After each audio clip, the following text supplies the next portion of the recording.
Welcome to the Best Football Show. I am Brian Baldinger. We do this daily. I do this daily. You can download this daily football show, this Best Football Show, on your free Odyssey app, wherever you get your podcast from. You can like it and subscribe to it. You can follow me on Baldy NFL. I do breakdowns all week long. As you can tell, I'm here in a hotel room on top of the Mark here in San Francisco, getting ready for Sunday's game. And so let's just preview week 7, because it's really a great menu of games. It just is. And so let's just start with the Super Bowl rematch from a year ago, Kansas City visiting San Francisco. It's interesting to me when I look at this game, how the schedule makers figure this out. You think about it, Kansas City is coming off a bye week. Last time we saw them, they were playing in New Orleans and they wiping them up pretty good. They had a bye week in week 6. Here they are 2 weeks to get ready. San Francisco, the last time we saw them was on Thursday night a week ago against Seattle, in Seattle. Did a nice job of wiping up Seattle and getting back to 500. So we get Kansas City with a week's rest, 2 weeks to get ready, and we get San Francisco with 10 days of rest to get ready. And so it almost felt like they wanted to give in the Super Bowl rematch, however teams are playing, whatever the injury situation is, as much rest as possible to get ready. So we'll see. We'll see if Jordan Mason, who got hurt in the last game, if he's ready to go right now. We'll take a look. He got hurt against Seattle early in the game. Isaac Guerrero came in, gave him 99 yards, gave him the longest play from scrimmage from the running back position all year. Kansas City is 5-0. San Francisco, on paper, they need this game a whole lot more than Kansas City does, but that doesn't matter. It's all about execution when you play. And, people will say, well, Shanahan needs this game. He's got to slay the dragon, and he's beaten them in Super Bowls. And that's all that's true. But what happened in Super Bowl last year or 4 years ago really doesn't come into play. It just doesn't. It's different rosters, different teams, different years. People, Tom Brady is announcing a game for Fox. I'm sure he's going to be diagnosing Patrick Mahomes and Brock Purdy. And the one thing that's very similar about both quarterbacks and was on complete display the last time these two teams played was both quarterbacks' ability to extend plays, to get out of harm's way when pressure crushes you, and the ability to create plays. They both have tremendous movement, but yet the ability to keep plays alive, move to create. Like when they shake loose because of the pass rush or the coverage or whatever, they move with a purpose, and they just have, they just have a GPS system in their helmet, which doesn't allow them to sack themselves, to buy time, to keep their eyes down the field. They're all looking to throw first, run second, but when they do run, they're good runners. So that's just one thing, to keep in mind. I would say that, can San Francisco run it against Kansas City's front with Chris Jones and what they have?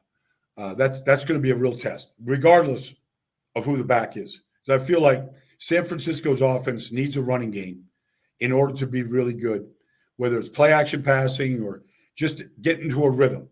Seems like the run game gets them into a rhythm and always has. So let's just see if they can do that, because Kansas City is going to counter. If they start trying to run it early, they're going to counter it with their big linebackers. And that's Nick Bolton, Leo Chenal, along with Drew Tranquill. They're all big and they're all strong, and they get off blocks really well. They did it to Baltimore in the NFC Championship game. It's something to really look at in this game. And then, people keep thinking that Kansas City has to make a move now that they lost to Rashee Rice, to an injury. And it's probably true. But Juju Smith-Schuster showed up. Justin Watson showed up. Travis Kelce's coming off his best game. Kareem Hunt looks like Kareem Hunt when he was a rookie and winning the rushing title and the Rookie of the Year title back in 2017. So there's so much at stake here. But honestly, like if San Francisco can find a way to win this game, to get 4-3, I mean, they're going to go in the locker room saying, we just beat the undefeated world champion Kansas City Chiefs. We can beat anybody. It's going to be a boost to the entire organization and to the players. They're going to really look at themselves and go, we just beat a great organization, a great team, and a great quarterback. That's what winning big games does. It gives you a confidence level that you might not have carried. Kansas City finds a way to win. They get to 6-0, and Patrick Mahomes will probably say, well, it's great. A lot of people are helping us to get to 6-0, but I need to play better. He's probably not wrong. Last year, the defense carried him much of the season, and then Mahomes found a way in the playoffs to win, to beat teams, beat Buffalo, and get to another championship and get to a Super Bowl and win the Super Bowl in overtime against San Francisco and Las Vegas. So much at stake here. Then, you have to look at this week, Detroit going up to Minnesota. Detroit with the number one offensive football right now. I mean, what they did to Dallas, you heard the comments from Jerry Jones this week, just beating up a reporter, asking him questions about his roster. Well, Detroit exposed all the weaknesses. They still can't stop a powerful running game. So questions there. But the biggest question right now for Detroit is how do they replace Aiden Hutchinson? Because it's more than just a player. I mean, he totally fit and helped create the culture that Detroit has, where they block out the noise. They listen to their head coach, Dan Campbell. There's a toughness about that team. The offensive line, I think, is the best in football. The way that they run the ball with Montgomery and Jahmyr Gibbs. The speed that they have in Jamison Williams, just to blow by Trevon Diggs last week for a touchdown. What Amon-Ra does and, Laporta does. I mean, they're really good. Very good team. But they're going to Minnesota, who's undefeated, and coming off a bye week. Last time we saw them was in London against the Jets. The offense wasn't very good that day.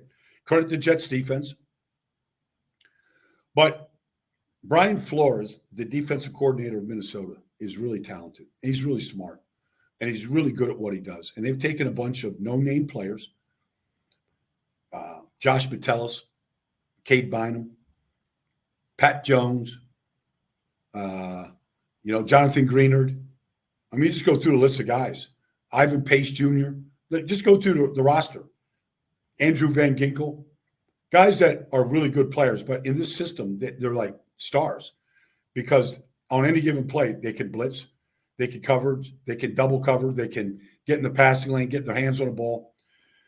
And the thing that Minnesota has been able to do is they have been able to play with the lead this year. And that's helped Brian Flores give you a lot of blitz zero looks, try to get you to pack it in and protect, drop out a bunch of guys, cover 2 or 3 receivers with 8, and make the quarterback hold the ball, lead to a bunch of sacks, turnovers.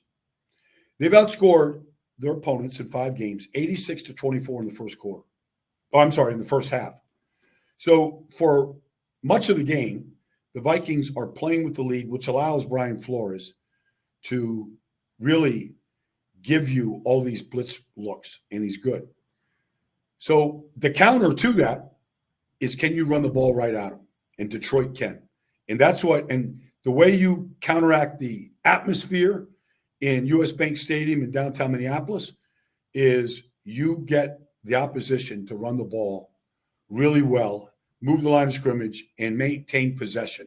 Long drives, keep the offense off the field, possess the ball, take the lead.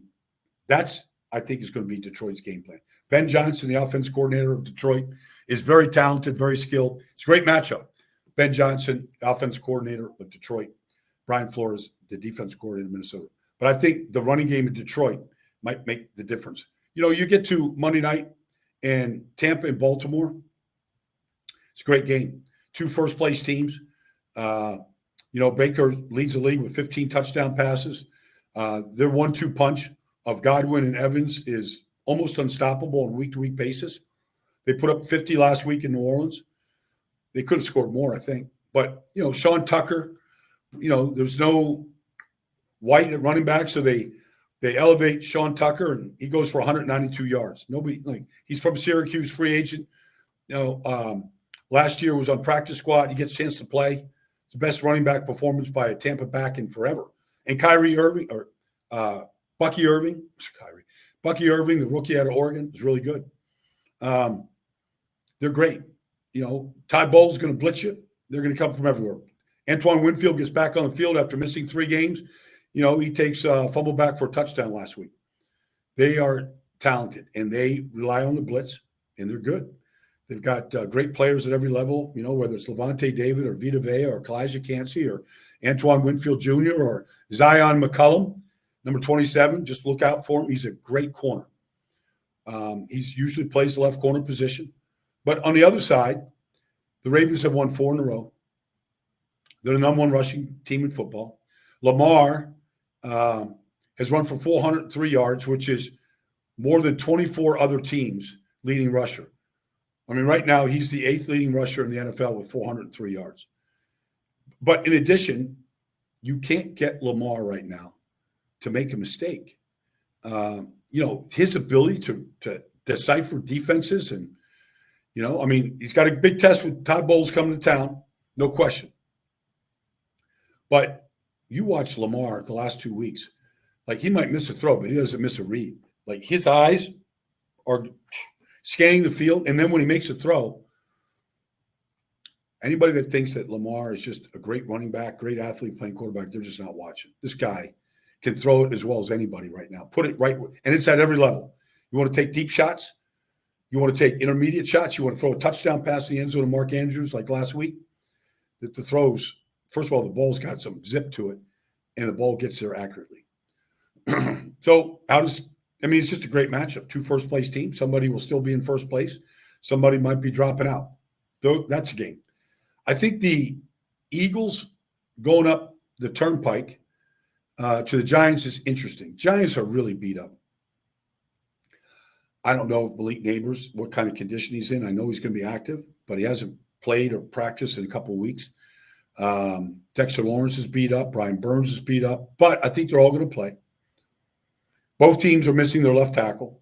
I think it's a bigger loss for the Giants losing Andrew Thomas. He'd been playing great.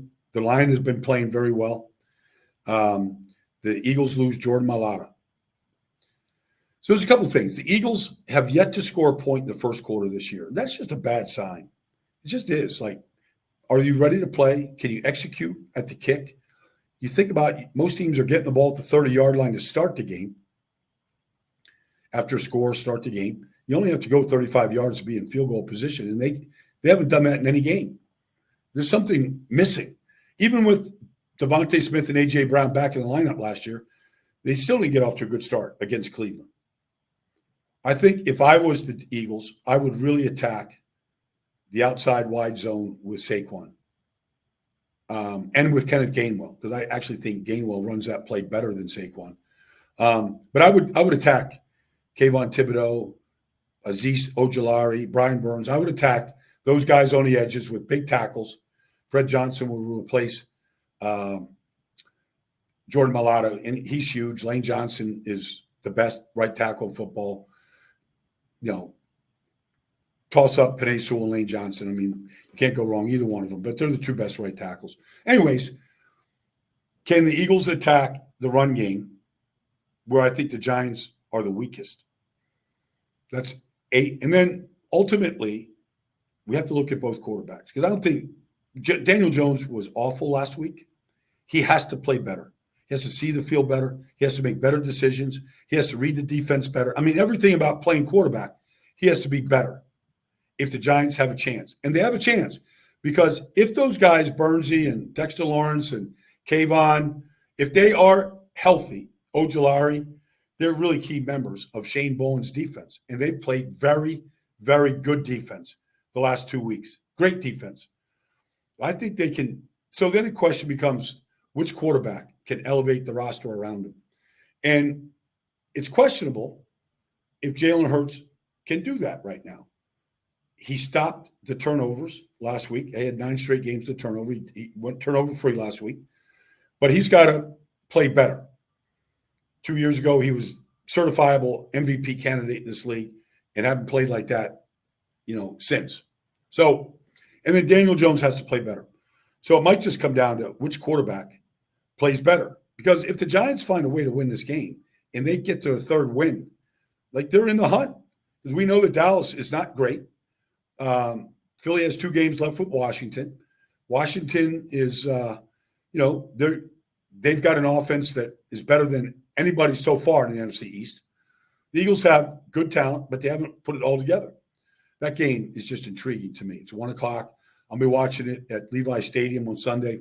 I'm very anxious to see how that goes, So anyways, that's been the best football show and kind of a preview to week 7 in the NFL. Thanks for joining me here today. I look forward to talking to you Monday, looking at some of those key games that we just talked about on the Best Football Show. Come join me Monday. Enjoy the games, everybody. It's week 7 already. It's going to be fantastic out here in the Bay Area, getting ready for both the Chiefs and the 49ers in a Super Bowl rematch.